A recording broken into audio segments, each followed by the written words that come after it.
Now, one thing you've probably heard me say, and you will hear me say a million times, is I never write off any zodiac sign. There are some I like more than others. There definitely is some I like more than others, but I don't write them off. I'm not the kind of person that'll be like, oh, like I can't stand Scorpios. I'll never date another Scorpio. You'll never hear me say something like that. I'm the kind of person who I will date somebody or befriend somebody from any zodiac sign. I might be more careful with certain people than others, but I'm never going to shun a person because of their zodiac sign. And one of the reasons why is because I feel like every zodiac sign has things that they can teach. They have things that they're good at, that I am or am not good at, and can learn from. Okay? So I think that's very important. Also, when you're dealing with a person, you can't just look at their sun sign. You have to look at their entire natal chart.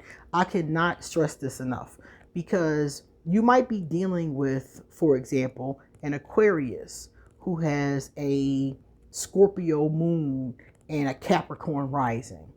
That person is going to be very different than an Aquarius who has a Sagittarius moon and an Aquarius rising, for example.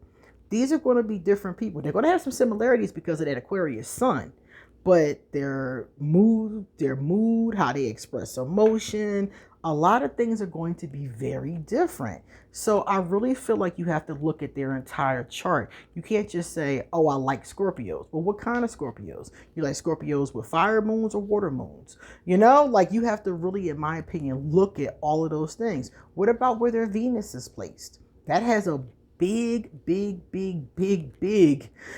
influence on their love life. And there's so many other places in a chart like that.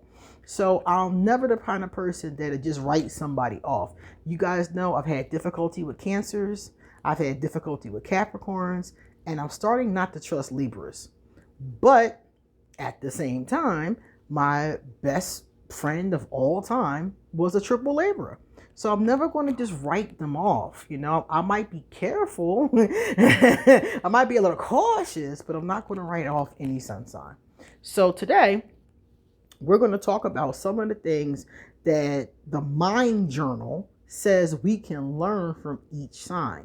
And we're going to see if these are right, because people make these lists. Sometimes they just make it up. Okay. So we're going to see if this list makes sense. All right. My name is QueenAusetHeru, and thank you for joining me for the wonderful edition of Ask an Aquarius. If you haven't already, please hit that red subscribe button and smack the bell. Also, if you like this video, please give it a thumbs up and pass it on to everyone who might like it too. Please drop us some positive comments. I want to know what you think about this list. Do any of them sound right to you? Do you disagree with any of them? You agree with them? Let me know in the comment section so I can shout you out in future videos. I pick people's comments for the positive comment aspect at the end of the video. So hang around for that too. If you want to get a reading done, please email me or hit me up on social media. I would love to give you a reading. And if you want to become a patron, please come hang out with us on Patreon. Right now, we're working on a book that we halted for a little bit so I can get myself together, but we're going back to our book.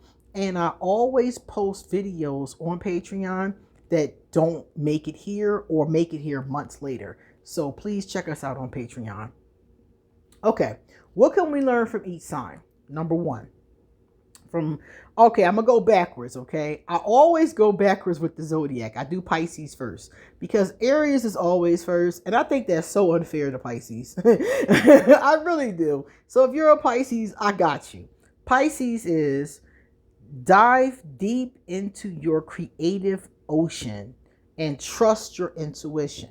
So if you know any Pisces that are in a good vibration, they should be able to help you dive into your creativity and your intuition.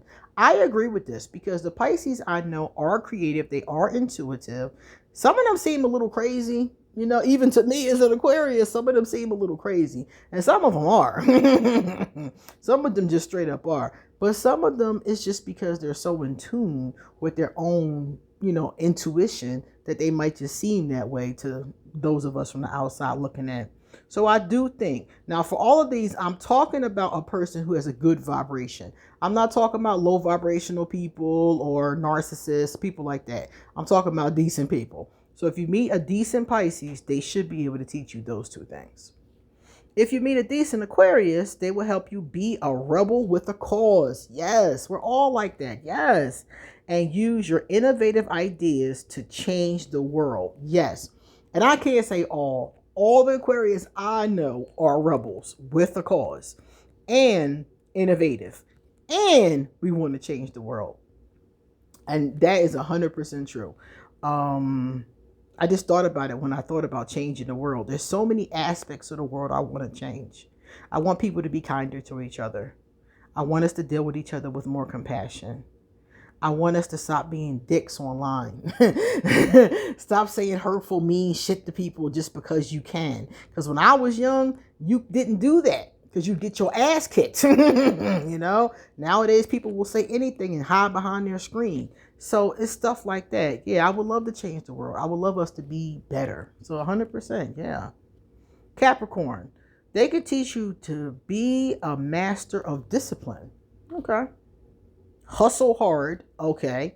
And keep your eye on the prize. Yes. The Capricorns I know that are successful are some discipline, hustling, keep your eye on the prize, goal-oriented mofos, okay? Yes. So if you find a Capricorn like that, they can definitely teach you that.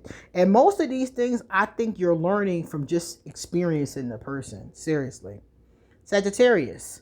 Let's see what Sag can teach us. To seek thrills, okay. Dodge routines, okay. And let your wanderlust run wild like a magical unicorn. I agree. I have a Sagittarius moon, so I have a lot of this going on. So I definitely agree. I do like thrills. As I get older, I seek thrills less, though.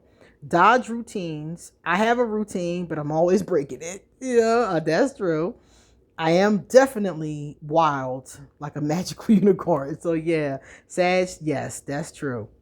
Scorpios. Think of yourself as a phoenix, rising from your own ashes. So the Scorpio can teach you how to rise out of your ashes. I like that. Libra. Libra can teach you to be the harmony queen or king, spreading good vibes and seek balance like a pro. Yeah, a balanced Libra, oh my God. Yeah, they could do all of this. Definitely. Even some of the ones that are unbalanced can, you know, because they're always trying to make people happy. They're people pleasers. So a lot of them can keep and establish harmony. That's true. Virgo, oh my God. Virgos, oh my God. They can teach you to be a boss, to get shit done, to stay classy, and aim for the stars with your epic planning. I was just thinking that Virgos are perfectionists. I mean, like, I've learned a lot from Virgos. I've talked to a lot of Virgos. I like Virgos. Mostly as friends, though, because the relationship energy didn't work for me. But they taught me a lot, and they've been very helpful. Leos. Leo can teach you to strut your stuff, to roar with pride, and thrive with passion. Yeah, I can give them that. I can give them all of that. Definitely true. I've known a lot of Leos. Leo is the opposite on the wheel of Aquarius. So we have a tendency to be very good friends. So that's true. Cancer. Care for family. Feel deep and love hard. Yes, I agree. Cancers are so family oriented. They feel very deeply. They're very loving. When you have a Cancer, especially like my Cancer women, oh my God. One of my buddies, LD, what's up, LD? Shout out, is a Cancer woman, and she constantly mommying me. And it's so helpful, I gotta tell you, because as much as an Aquarius will complain about being mothered, we need it. We need it a lot of times, and she comes out the woodwork and helps me up. So shout out to my girl. Shout out to my female Cancers. I haven't had the same relationship with male Cancers, but I have heard that these things are true about many of them too. Gemini, they can teach us to stay curious, to talk a lot and roll with the changes. The Geminis I know do talk a lot. So I definitely agree with this. They are curious. I don't know about changes. I've never experienced that with them, but the first two, yes. So I would have to go with this. Taurus. Taurus can teach you to enjoy the bougie life, but don't forget to stop and smell the roses. I don't know about bougie or not. That could be true. But the Tauruses I've known have definitely taught me to stop and smell the roses. I'll give them that. And the last, Aries. Aries is going to teach us to own power and slay our goals. I would say that Aries to me are very aggressive, assertive, goal-oriented. So I have to go with that. That sounds perfect. Yes. All right, now we're going to do 2 of those positive comments. Let's see if one of them is yours. The first one came from Talking Cats Productions 1140. Talking Cats said, February the 3rd, 1983 in the house. That must have been Talking Cat's birthday. Remember, these are kind of old. So this is from February. Happy belated birthday, Talking Cats Productions. Number 2 is from Joy Automo, 1993. Publicly subscribed for 4 months. Thank you. I appreciate that. If you're not subscribed, please hit that red subscribe button. Now, let's see what I think it's Joy. It's J-I-O. I read that as Joy, but it could just be J-I-O. It could be J-I-O Automo 1993. So I'm going to just call you J-I-O. J-I-O said, Scorpio here. Shout out to my Aquarius girlfriend whose birthday is February 2nd. Oh, happy birthday, girlfriend. That is my daddy's birthday and my godfather's birthday, February 2nd. And to all other lovely Aquarius, much blessings for the rest of the month. Yep, happy belated birthday to his girlfriend and all the other Aquarius. Because if I'm not mistaken, my last talk video was in February. So I've missed the end of Aquarius season. What else did I miss? Pisces season, Aries season, Taurus. I think we're in Taurus season right now. Or Taurus or Gemini. I can't remember which one. But I think it's Taurus. So happy birthday to everybody whose birthday I missed during the time that I was on my hiatus. All right, guys, it's time for us to get going. So you come back soon because I got a lot more to say. See you later.